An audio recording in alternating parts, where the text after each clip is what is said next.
Bricks and Minifigs is your one-stop shop for all things LEGO. Hit the link below to find a store near you. Hi, I'm Elliot Lyons, and I built the 501st clone base here. I've been collecting the clones for about 3 years, and that's where it really started. As the clone army got bigger and bigger, I wanted to create a display to put the army out. And then the display ideas kind of kept getting bigger and bigger with the whole base around it, and so I started to build the base about six months ago. And as I finished the vehicles, it was actually supposed to be 2/3 the size of this, but the vehicles ended up being so big that I had to expand the layout in order to fit everything, which was great in the end, but took a lot of extra work.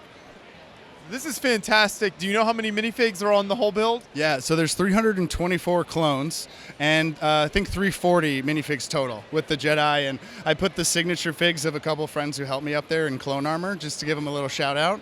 But yeah, 324 clones. Fantastic, and maybe take us through some of the various types you have represented here. Yeah, definitely. So here we have a platoon of jetpack troopers, followed by the heavy troopers behind, and some ATRTs as well. And then in the front of each section, there's some of the different named characters, ARC troopers, and commandos. And so I tried to set it into 4 platoons to create kind of a company. And I wanted to represent all the different types of troopers and armor and everything that they had going on. So this was the jetpack guys. As we move into the middle, we have some of the regular troopers, regular 501st troopers, followed behind with Rangers and airborne troopers. So the airborne troopers here are the 501st, and then we have some 5th Fleet airborne troopers over there. And in front we have Rex and most of the named characters from the 501st, Fives, Echo, Dogma, Tup, Hard Case, Jesse. I mean, everybody that I could think of, I tried to get a fig to represent. And then the Bark Speeders in the back there, and then the ATTE, which was a lot bigger to create minifigure scale than I imagined, but I thought came out pretty cool in the end. Up top here at the balcony, I tried to represent some of the other clones, like the 212th and Cody on the left, and then on the right we have the Wolf Pack with Commander Wolf and Plo Koon, and just some of the other characters that I really love from the Clone Wars, kind of overlooking the whole army. And to finish off over here, we have some of the Ahsoka troopers. So 332nd, I wanted to get Ahsoka in the build, but also some of her troopers. In the show, they didn't really get a good chance to go do anything. I won't spoil it if anyone hasn't seen it, but I wanted to make sure they were represented too. And got some of the Ahsoka commandos and ARC troopers and stuff up there. And then the gunships. And the gunships, that's my favorite Star Wars vehicle. So I was really excited to build a couple of those for this build. And added the Bad Batch and the Delta Squad just because they're awesome clones as well. So take us through maybe the gunships and some of the vehicles here on the layout as well then. Sure. So the ATTE here was, I wanted to do them all minifigure scale, and that was a unique challenge just in, I'm better at the paneling you see on the walls, but then the legs and how to get it to stand up and stuff like that. That was kind of a unique challenge. And I really wanted to do a drop ship with the one that grabs the ATTE and brings it into battle, but that's too huge, so maybe next year. And then, yeah, the gunships, I love the UCS gunship, but it's too big. And then the other gunship sets, I know we're getting a new one soon, which is great, but they haven't been out in a while, so wanted to be able to recolor them too in the 501st colors. In the show, they have the dark red and lime green, the normal colors. So I wanted to make sure to get the dark blue and the regular blue to match the 501st troopers.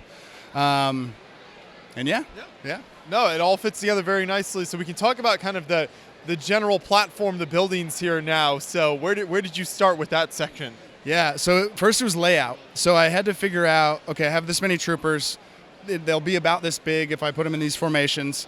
I misjudged the vehicles in the beginning, but it was mostly what's the size of each of these sections, and then what's the size of the buildings that would go behind. And once I was able to get that layout down, then I built the mills plates. and put supports under them depending on how high they were.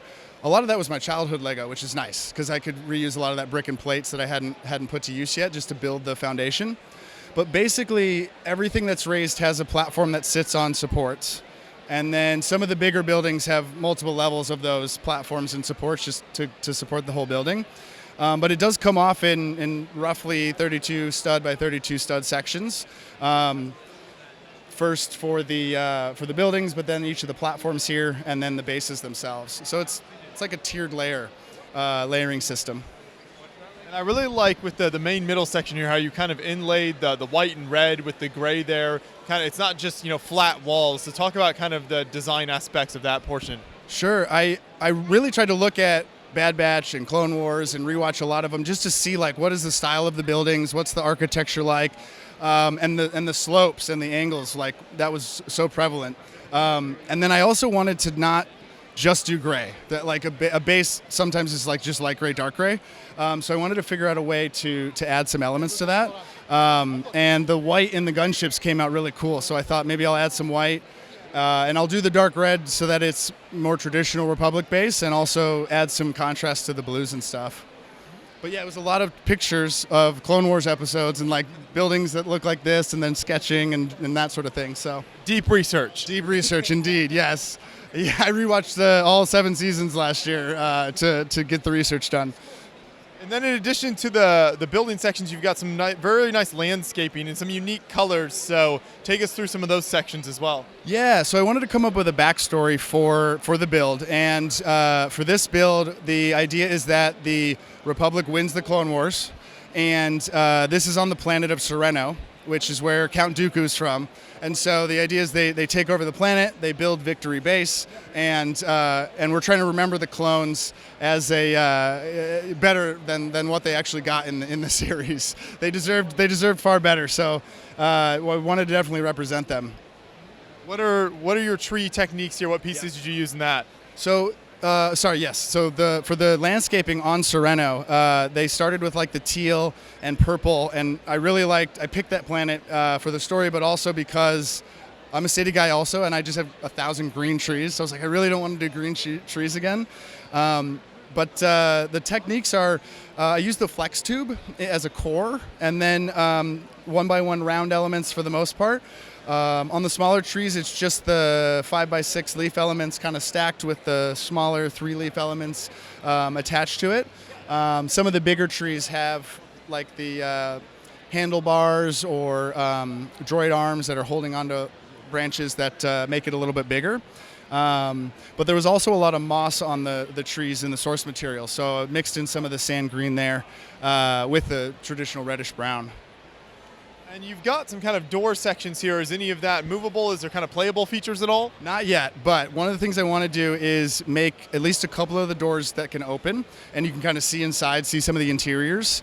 In particular, one of the hangar doors I'd like to make movable, and maybe the armory here, so you can kind of open it up and see in, maybe some weapon racks and whatnot.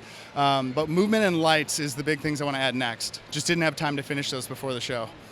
We'll look forward to more in the future with this then. Absolutely. Yeah, I'll see you at Brick Slopes. That's where this will be next.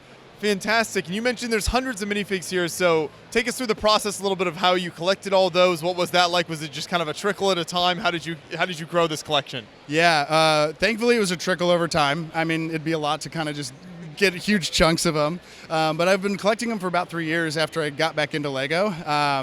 And so it slowly grew at first. I was adding the characters and some troopers, and then it was when I started to buy the battle packs that it really blew up, and I got multiple formations of troopers. But I tried to, so like some of the custom printed ones, just tried to get chunks of them when there were sales and that sort of thing. And also like which ones I was working on. So if I was working on some airborne troopers, that's mostly what I would buy. But yeah, it was pretty steady over the last 3 years. I ended up getting Delta Squad and Bad Batch and a couple of the other ones around here just for the show, just to kind of add a few more. But yeah, collecting them for a few years now. What are some of the custom minifigs or accessories? Where did you get some of those from? Yeah, primarily Clone Army Customs. So all the helmets are custom helmets. Most of the bodies, 98% of the bodies are standard. So I would get a lot of the helmets from Clone Army Customs and a lot of the printed characters as well. But there's a few other online that are a little bit smaller sellers that I've found just through Instagram that are able to kind of create some cool stuff. Camino bricks.